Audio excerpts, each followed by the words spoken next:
If you're tired of the standard business and marketing fundamentals, frameworks, and funnels, you need a little mischief. Get ready to turn up the volume on the CEO Mischief Maker podcast, where you access conversations with seasoned business owners who have smashed through mindset barriers, innovated the standard boring business and marketing playbooks, and executed future-paced strategies with bleeding-edge tools and tactics to micro-fail their way into massive success and growth. We are Mindset Impact Strategic Catalysts helping innovative entrepreneurs focus. We are CEO Mischief Makers. Ready to make a little mischief?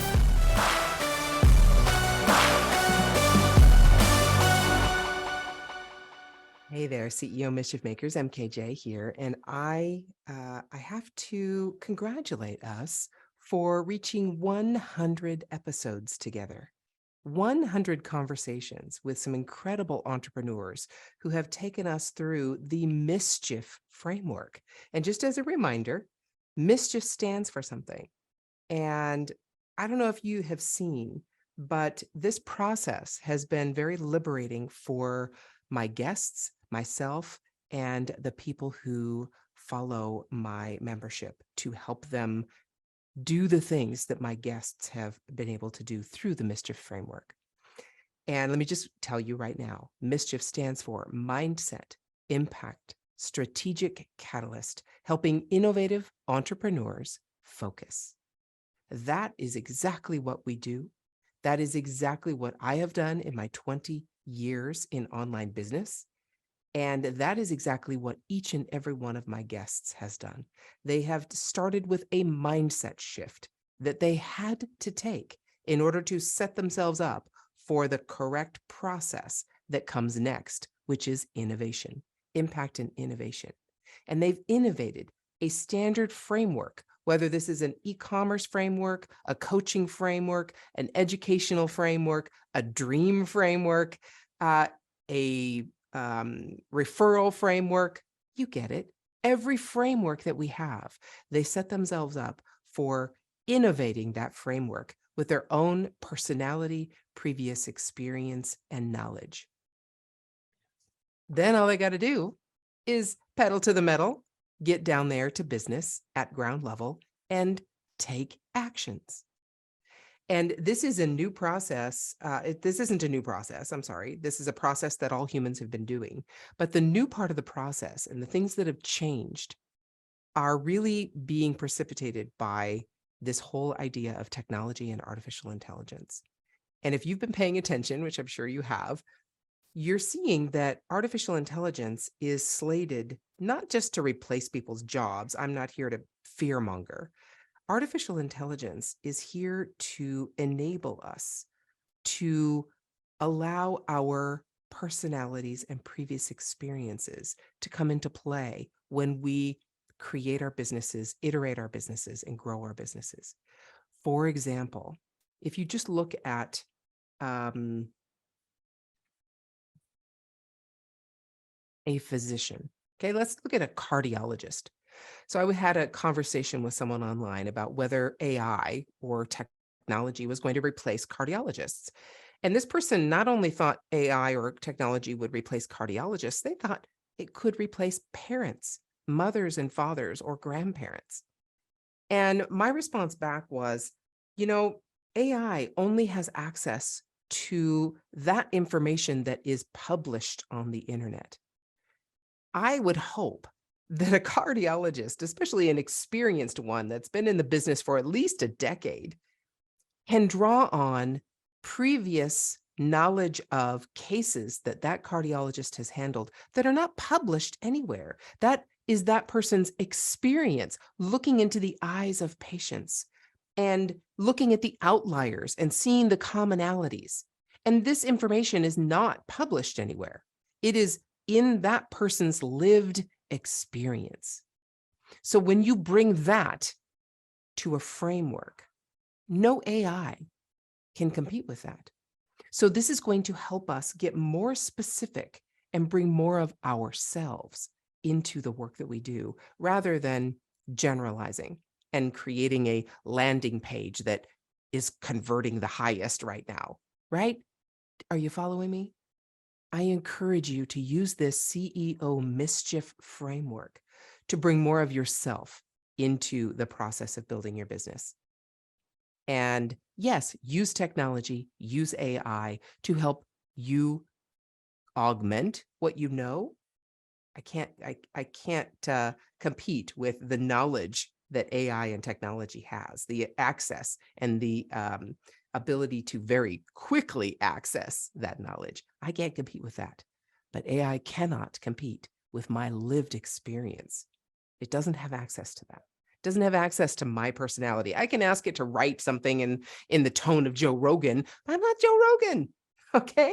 I can ask it to write something in the tone of J.K. Rowling, but I'm not J.K. Rowling. I want it to write something in my tone, and I'm the only one that can do that. So when you embrace that, you can make all kinds of mischief. And I invite you to do that with us. Reach out, send me an email, mk@callmemkj.com. Go to callmemkj.com and look at what we do. Find me online in social media, or go to callmemkj.com/ACE.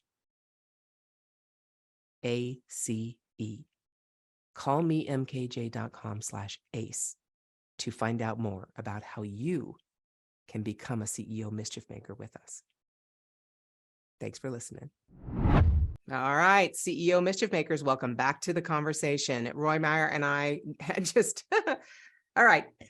If you listened to the first conversation, if you listened to Monday's episode, and if you haven't, please go back and listen to that, because you're going to know why I am so excited to share Roy's information with you, because I'm following along. I feel like I'm a little puppy dog just following along to like, where are you going next and what's happening and how can I do this too? Please, me too.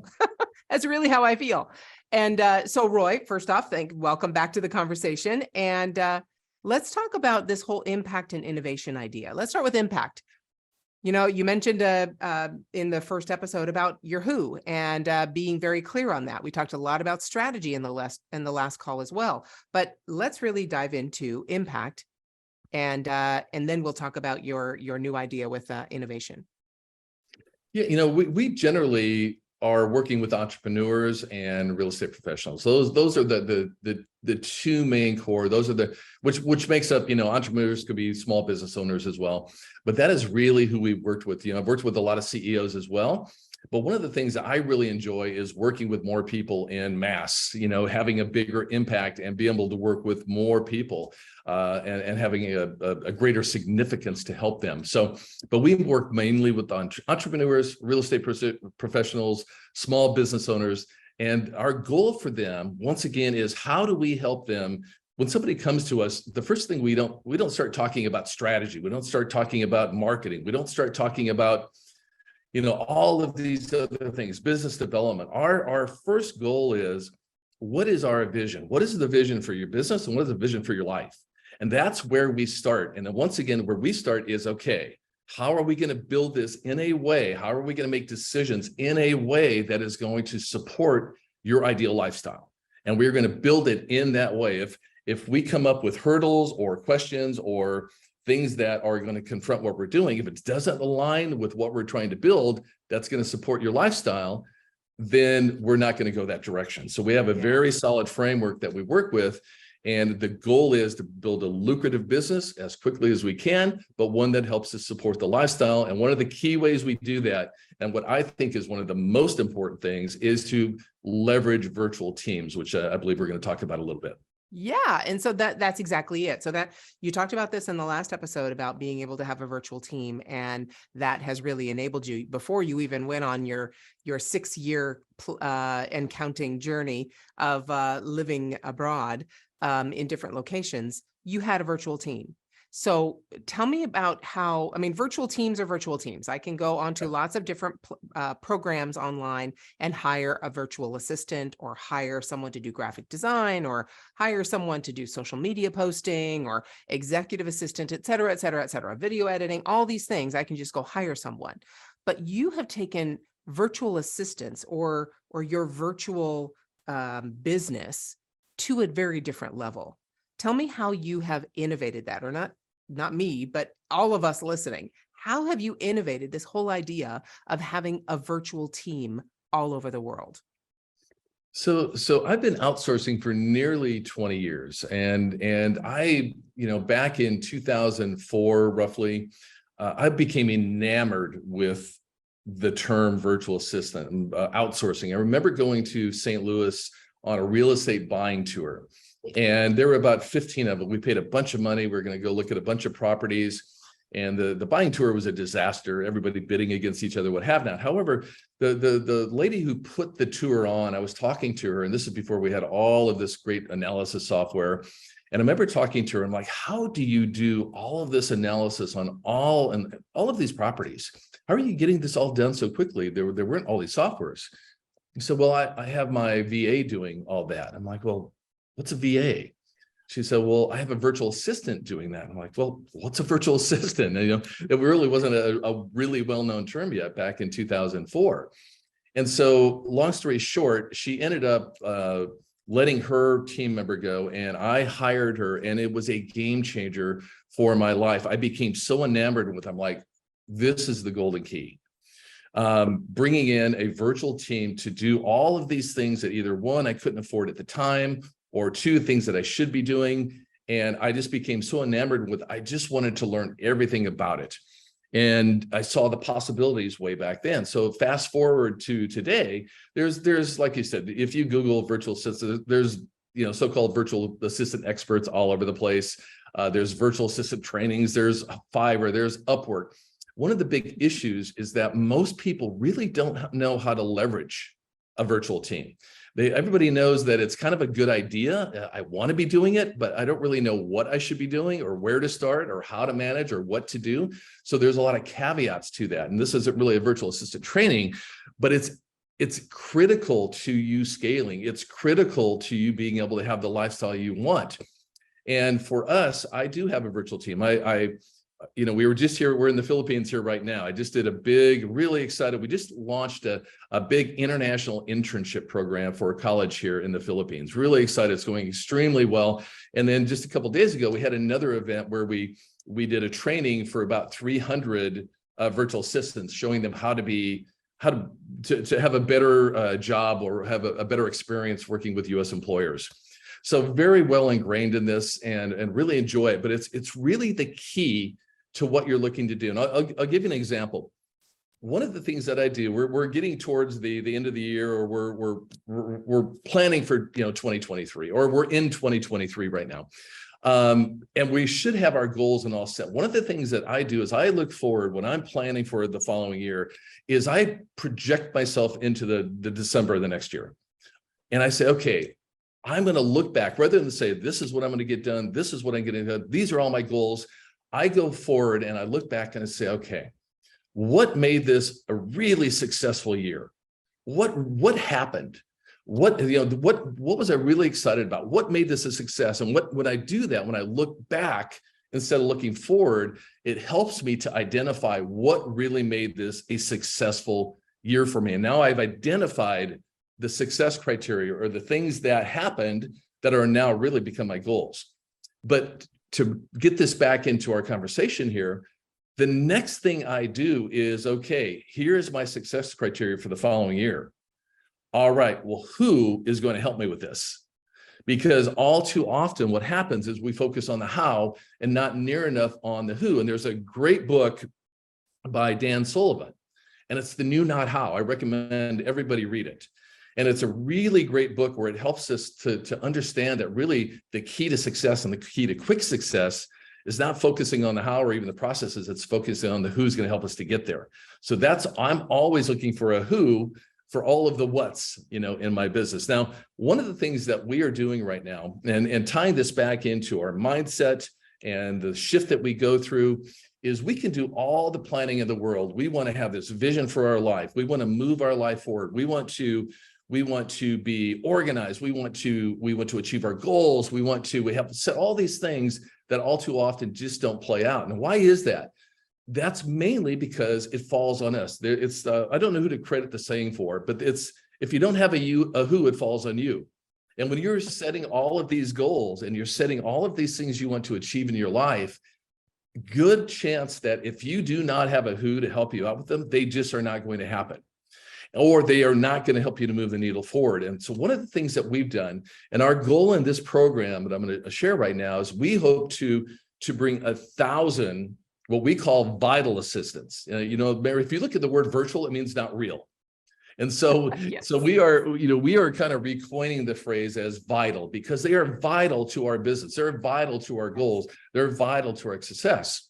However, coming back to the point is, if we don't have somebody to hold ourselves accountable, to take action, very often it doesn't happen. And what we're doing a reverse role for our vital assistants to help many of our clients, meaning typically you have a client and they are giving your virtual assistant or your vital assistant things to do.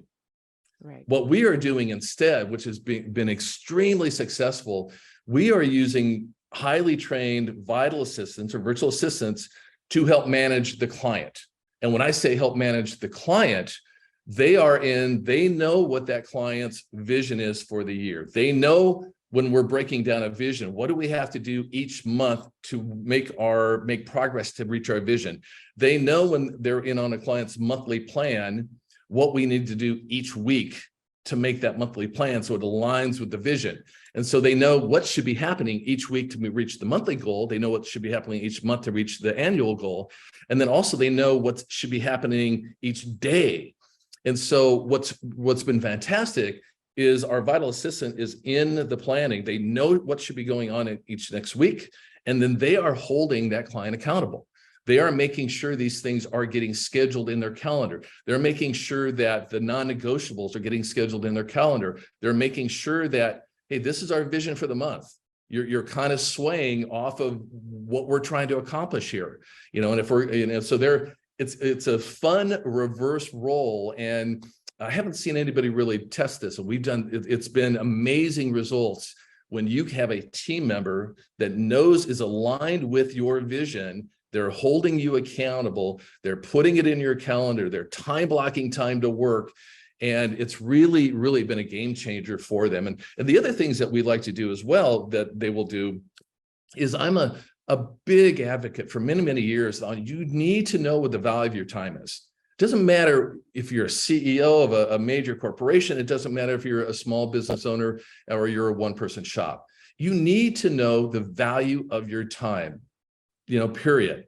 If we don't understand the value of their time, many times we don't know what we should be spending our time on or what we should be handing off. And so it's critical that you understand that. And I'm a big believer that the value of your time is a great indicator of the quality of your life, the success of your business, and the type of lifestyle that you have. So that's something we track. That's a metric we can track. And usually that's in direct correlation. I can usually look at the value of somebody's time and give a pretty good idea of the type of business or the quality of life or the type of lifestyle that they have. But more importantly, coming back to what these assistants are doing, is they are every day, there will be, the client will give via a WhatsApp or a message, these are the activities I worked on, but more importantly, these are the hours I worked. These are the revenue producing hours I worked. And at the end of the month, the client will go into the sheet, put in their income. And so we can track the value of their time as well. So that's also something that the VPA is doing, the vital productivity assistant, as we call them. But it's been a game changer, because once again, what happens is we make these goals, we make these plans, life happens, and then things don't get done. And if we can have somebody to hold us accountable that's in alignment with what we're doing, that is just fast forwards what we're trying to achieve. And even for myself, this has been a game changer, even for myself, that we're doing this as well. So that's one of the things that we're working on. It's going extremely well. Our goal is to help 1,000 entrepreneurs in the next 18 to 24 months to really propel themselves forward using the system. And so far, so good. Okay, hold on. If your mindset was shifted, you were inspired to innovate, and you were spurred into action, don't just move on with your day. Focus, my friend, and take a few minutes to visit CEOmischiefmaker.com to learn more about the value that was shared with you today. Please act now and create some CEO mischief of your own.